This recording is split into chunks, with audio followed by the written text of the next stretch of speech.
right, Wolfpack fans, you know what it is. It's Ramey's pregame pod, last one of the football season. Happy Thanksgiving. Just a quickie today. Tough week, Thanksgiving holiday. Everybody's prep gets stacked up a little bit. Mountain West Insider Terrence Newman, gracious enough to record this with me Saturday morning, hitting the road. Going to make it to Las Vegas in time for kickoff. So we have Terrence Newman's second annual All-Newman Team, and we break down the matchup in this 50th all-time meeting between the Wolfpack and the UNLV Rebels. Enjoy this one. Kickoff coming up at 5 o'clock this evening. You can listen on terrestrial radio, 11:40 a.m. in Las Vegas. Shout out our great Las Vegas affiliate. Of course, in Northern Nevada, 105.7 FM, KOZZ. You can listen online on the Varsity Network and the free Varsity Network app. And you can watch Mike Edwards and me and our silent histrionics on the Behind the Mic video feed on the official Nevada Wolfpack Facebook page. Anyway, that's how you can take in the broadcast that starts at 5. Here is Terrence Newman with the second annual All-Newman Team. All right, let's go ahead and start on offense. First pick might be a little controversial. I know that you're going to disagree with it. My All-Mountain West quarterback is Hajj Malik Williams of UNLV. I know. I don't disagree with it. You know what? You look at his stats, and on at first glance, they don't actually measure up to everybody's. But then you have to remember, he didn't play until the 5th game of the year. So when you look at his averages, his game averages, if he had played every game this year, you know, he'd probably be around 2,400 yards passing with 23 passing TDs, and he'd be around 1,000 rushing yards with 12 rushing TDs. That's a good season. It's a really good season when you average it out like that. So, yeah, I got Hajj Malik Williams at my quarterback. Running back spot, pretty simple. Kind of a no-brainer. Ashton Genty, and then I went with Marquez Cooper, San Diego State. Solid. You know that guy's going over 1,000 yards 4 times in his college career? Wow. Yeah, he was with... You're not going to say he's a system running back with San Diego State? No, he's not a system running back because he started with their head coach at Kent State, rushed for 1,000 yards there twice. Then when the head coach left to go join the Colorado staff, he transferred to Ball State, rushed for over 1,000 yards there. Okay. And then he transferred to join up with his head coach again. So, yeah, he's over. Not a system running back. He's not a system running back. He's been in multiple systems, and he gets the same results. Wide receiver. Honestly, if it wasn't for Ashton Genty and the great year he had, we'd really all be talking about Nick Nash. He would probably be the offensive player of the year. So he's wide receiver number 1 on the All-Newman Team. Then Spartans making it, San Jose State making an appearance. Yeah. So we got a San Jose State player on there.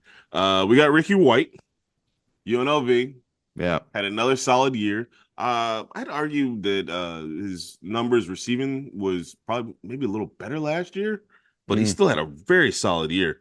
And then running out our wide receiver group, I got Magdalena from Fresno State. Yeah, he's a veteran. He's been good in the league for a long time. He's a vet. He's scrappy. I just like the way he plays. I want to give a little honorable mention to Jaden Smith of the Wolfpack. Thank you. I wanted to fit him on there. If there was a second team, All-Newman Team, he is on that team. At tight end, we got Matt Lauder from Boise State. Okay. Solid, good catching tight end. Good hands, runs great routes. Now the big boys up front. At offensive tackle, first off, this is just a great name. Cage Casey, Boise State. Just Cage Casey. Sounds like a cage fighter. Good mouthfeel. Yeah. And then I also got from guard at Boise State, Ben Dooley. Just want to give some love to some of the Boise State guys up front. They've done an amazing job blocking for Ashton Genty all year. Yep, absolutely. At center, we got Jacob Gardner representing Colorado State. One-time Wolfpack blue chip freshman. Yeah. We know all about Gardner. Had a solid year. I actually ended up putting 2 centers on here. It's a tough position. It's a tough position. Some really good guys. Wanted to show a little love to Jake Haas from UNLV. Mm. They've had a solid offense all year. And then rounding out our offensive line, had to show a little love to Nevada. Isaiah World, offensive Yeah, there we tackle. go. There we go. This is a little There we go. Wolfpack representation. Okay. Let's move on to the defense real quick here. Defensive line. Start up front with Trey White, San Diego State. It's kind of a hybrid edge defensive end type player. Led the conference in sacks with about 12 and a half.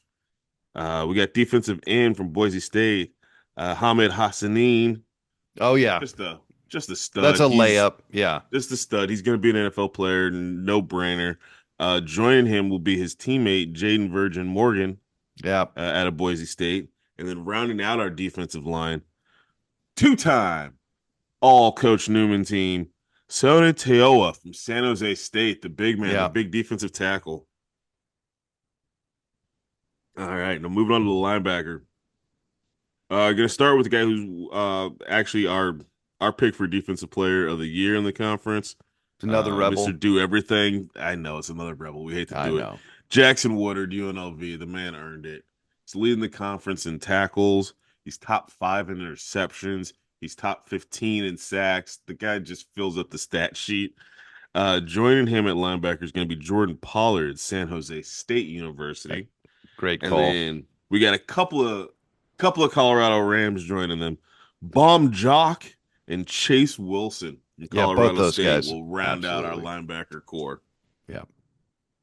All right, now our DBs. I got Jaden Catalon from UNLV. Sure. I got Cam Lockridge from Fresno State. Okay. Then I got a couple of do-it-all safeties. Jordan Vincent, Utah State. And then I got Robert Rahimi, San Jose State. Hold on. Coach Newman. Michael Coates Jr. and his 4 interceptions can't crack your defensive backfield. He's my nickel. Oh, okay. All right. Okay. So when I so sorry. So I don't mean to be partisan, and I admire your objectivity here. Well, I got my 2 corners, Catalan and Lockridge. I can play them at corners. I see Vincent and Rahimi as true safeties. Sure. So I got my 2 safeties, and then when I need to bring on my nickel, when we go nickel package, I'm probably gonna take Chase Wilson at linebacker off the field, and then I'm gonna run Michael Coates Jr. on as my nickel corner. Okay, so the Wolfpack is represented both on offense and defense. And also I'd have to give another little shout out to Keaton Crawford. He would have been my 3rd safety. He'd be second team All-Newman. So let's get to some special teams real quick. Kicker, let's go Gabriel Placencia, San Diego State. Only missed 1 field goal all year. Punter, Tyler Pastula from San Diego State.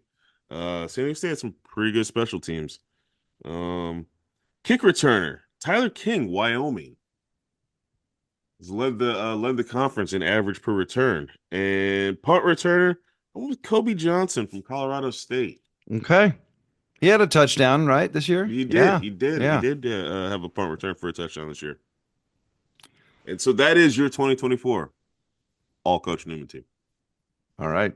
Terrence Newman, that is a great All-Newman team. And I applaud your objectivity and not being too partisan. I try to keep my journalistic integrity intact. No, it's good. It's huge. That's a non-negotiable here on the Wolfpack Sports Network. Okay, so this matchup, 9-2 UNLV, they need to win and they're in to the Mountain West title game for the 2nd year in a row. If they lose, Jay Norvell and the Colorado State Rams will go to Boise State next weekend by virtue of Colorado State's incredible comeback win at home against Utah State yesterday. So for Nevada, I just here's my concern, Terrence. We both are totally on board the Choate boat. We see the progress. We see the progress at quarterback. We see the progress overall on offense. We see the progress within the program. How fired up can you be if you don't win a conference game and you lose 7 in a row to close the season? That's, to me, why this game matters so much for Nevada.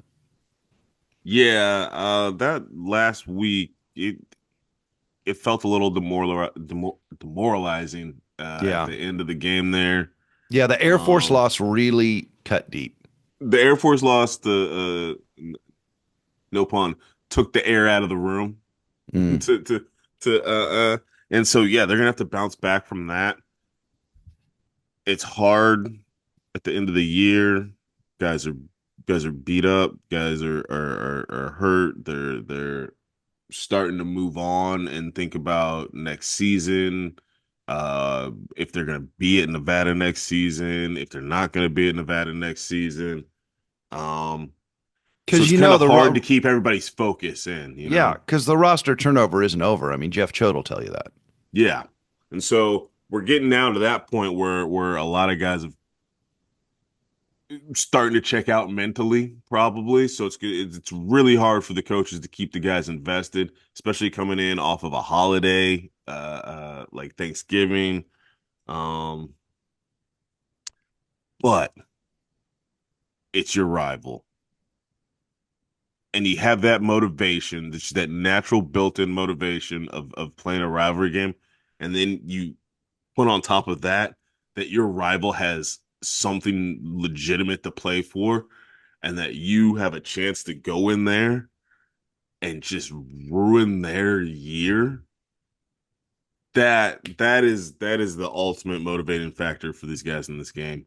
Um, it's it's we were joking around. It's like, if they win this one, it'll be almost be like, hey, there was a winning season. They had a Yeah. winning record in conference, because this it feels like this one win would mean so much more than just winning any other conference game this year. Because UNLV does have so much to play for, and it would be so sweet to go into their house and make sure that they stay home on championship weekend. All right, so I'm looking at UNLV's defensive numbers because these are the data points that really impress me. They have the best scoring defense in the conference, best rushing defense in the conference, and 15th best rushing defense in the nation. UNLV has a top 20 rushing defense nationally, okay? They are tied for third in the nation in turnover margin. They're plus 13. They've got 15 interceptions. It's tied for sixth in the FBS. They have forced at least one turnover in 23 of 25 games under their defensive coordinator, Michael Shearer. Conversely, they have not turned the ball over more than once in any game this year. They have not had a multiple giveaway game on the offensive side. Yeah, no, they Their have some their real defense studs seems their on the defense defensive seems side of the ball. I'm just concerned about Nevada's ability to score in this game. Yeah. Well, I mean, for them on defense, it all starts with Jackson Woodard. Uh, Mm. Wearing what number what 7. yeah, what Ashton Genty has been to this conference offensively, Jackson Woodard has been that defensively, leading the conference in tackles. I believe he's third or fourth in interceptions, He's and got he's 4 about, picks, yeah, and I believe he's got a couple of sacks too. He's top 15 in 3 sacks. sacks. Yeah. Yeah. So it all starts and ends with him. He's Mr. Do It All. It kind of sets the tone. But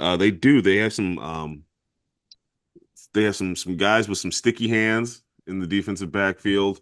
They're real opportunistic. Jalen Catalon at DB. 5 Um, interceptions, third most in the nation. yeah, you got Jonathan Baldwin, another ball hawk in DB. They got Antonio Doyle Jr. up front. Is a big defensive lineman, defensive end that can get to the quarterback. So yeah, they have a caliber of athlete on the defensive side of the ball that we're not used to seeing at UNLV, probably ever. Ever. Yeah. Yeah. Yeah. Okay. All right. Well, that's where you see the matchup hinging, though, right? Whether Nevada can actually get something going against this defense. I mean, it's not like the offense is a cakewalk. They ran up 500 yards against Utah Tech. I mean, they can also They can also light up the scoreboard. But I don't see this one being a shootout. If Nevada's going to win it, they're going to win a close, low-scoring game, right? I actually no, they're gonna have to score. Okay. They're All gonna have right. to score. I don't know if there is a such thing as a low scoring game with this UNLV offense. Okay. Just it's just a very efficient offense. There's a lot of weapons. Yeah, no, I think Nevada's gonna have to come a little bit out of their comfort zone, pull a few tricks out of the bag, take some more shots this week because I do think that it's gonna take 30 plus points to win this one. He's Mountain West Insider Terrence Newman. I am John Ramey at the Nevada Team Hotel out near Lake Las Vegas. I've got to pack and get ready to get on the bus. The battle for the Fremont Cannon is coming up. We are very excited to share it with all of you. 5 o'clock kickoff from Allegiant Stadium in Las Vegas. Listen in Northern Nevada, 105.7 FM. Listen in Las Vegas, 1140 AM. Listen anywhere you can get the internet on the Varsity Network app for free or thevarsitynetwork.com, also free. Happy Thanksgiving. Really have enjoyed sharing this season with you. And all right, glory in the offing. Let's hope. The Fremont Cannon in the balance. Peace.